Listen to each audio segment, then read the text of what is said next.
जय हो मेरे नीम करोली बाबा महाराज। आपके श्री चरणों में मेरा प्रणाम, श्री माँ के चरणों में मेरा प्रणाम, आप सब लोगों को मेरा प्रणाम। जैसे मैंने पिछले वीडियो में आपको याद होगा कि मैंने बताया था कि बाबा जी हवा में विलीन हो जाते हैं।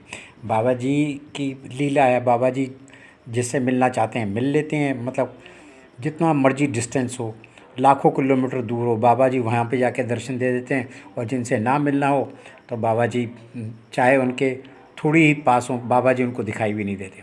ऐसे ही ठाकुर महावीर सिंह जी के सुपुत्र श्री करणवीर सिंह 100 शहजादी मंडी में रहते थे, आगरा में। तो वो बताते हैं कि एक दिन बाबा उनके घर पे बैठे बातें कर रहे थे, तो वो अचानक खड़े हुए और बोले हम जाते हैं। कहाँ जा रहे हैं पूछने पर वो बोले कुछ लोग आ रहे हैं, हम उनसे मिलना नहीं चाहते। ऐसे कहते हुए वो बाहर चले गए। करणवीर सिंह जब तक अपनी कुर्सी से उठकर छोटे बाग तक पहुँचे, बाबा जी का कहीं पता नहीं था। जैसे मैंने पिछले वीडियो में बताया, वे हवा में विलीन हो गए, गायब भी हो जाते हैं। तो इस तरह देखा उन्होंने, आगे पीछे देखा, वो तो अदृश्य हो गए। तो उनको बड़ा आश्चर्यचकित हुआ। पर खैर वो कहते हैं कि यंग था तो ज़्यादा ध्यान नहीं दिया। पर कुछ ही देर में 5 आदमी घर पे आए और वो बाबा के बारे में पूछने लगे कि ये जान के, तब जैसे उनको पता चला कि बाबा तो अभी अभी यहाँ से निकले हैं, तो उनको बड़ी निराशा हुई। तो ऐसी चमत्कारी घटनाएं ना बाबा जी की अक्सर देखने को मिलती हैं, पर ध्यान नहीं जाता। पर मेरा तो बहुत जाता है जब मैं बाबा जी की लीलाएं पढ़ता हूँ। अच्छा, ऐसे ही ना दूसरी लीला है, बाबा जी को ना फालतू का प्रदर्शन ना बिल्कुल भी पसंद नहीं था कि उनके आगमन पे लोग सही करोड़ लोग खड़े हो जाएं, माला मूला लेके खड़े हो जाएं, वो बिल्कुल ऐसा नहीं चाहते थे। तो ऐसी बहुत पहले की बात है कि बद्रीनाथ यात्रा के लिए मोटर द्वारा, अगर आप अब तो बद्रीनाथ के बिल्कुल एंड तक ही जाती है ना कारें बसें, पर तब पीपल कोठी तक जाया करती थी। तो बाबा जी अनेक भक्तगण, जिसमें तुलाराम शाह जी थे, हब्बा जी का परिवार, गिरीश जी, उमा दत्त शुक्ला आदि थे, तो बाबा के साथ बद्रीनाथ यात्रा जा रहे थे।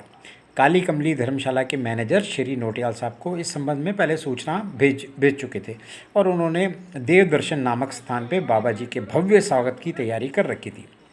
और सब लोग इस प्रयोजन में थे कि वहाँ पे एकत्रित भी हो जाएंगे और मिल भी जाएंगे और सब लोगों को पता भी चल जाएगा, बाबा जी का दर्शन भी हो जाएगा। बाबा डांडी में सवार थे और सब भक्तजन उनके पीछे पीछे चल रहे थे। उस छोटे से स्थान में ना देव दर्शन में लोग स्वागत के लिए खड़े ही रह गए, पर उन्हें बाबा जी कहीं दिखाई नहीं दिए। ना तो डांडी दिखाई दी, ना उनके पीछे चलता हुआ भक्त का पूरा झुंड दिखाई दिया। अच्छा, और वो तो खड़े ही रह गए। बद्रीनाथ पहुंचने पर बाबा जी ने भक्त समुदाय को धर्मशाला में ठहरने के लिए कहा और स्वयं ना बद्रीवन में एक गौशाला में विश्राम करने चले गए। तो जब नोटियाल साहब को ये पता चला कि बाबा गौशाला में विराजमान है, तब वे उनके दर्शन करने गए और समझ नहीं पाए कि देव दर्शन जैसे छोटे स्थान में, मतलब बिल्कुल छोटे स्थान में, और बाबा जी और उनके पीछे की भीड़ को मतलब वो देख क्यों नहीं पाए। मतलब ये तो मतलब बड़ी कमाल की बात थी। तो जैसे ही वो आए तो उन्होंने बाबा जी को प्रणाम हुआ, पर उनको ये भी था ये कैसे संभव हो गया कि बाबा जी की डांडी को स्वागत किया। तो बाबा जी मुस्कुराते हुए उनके देखते रहे।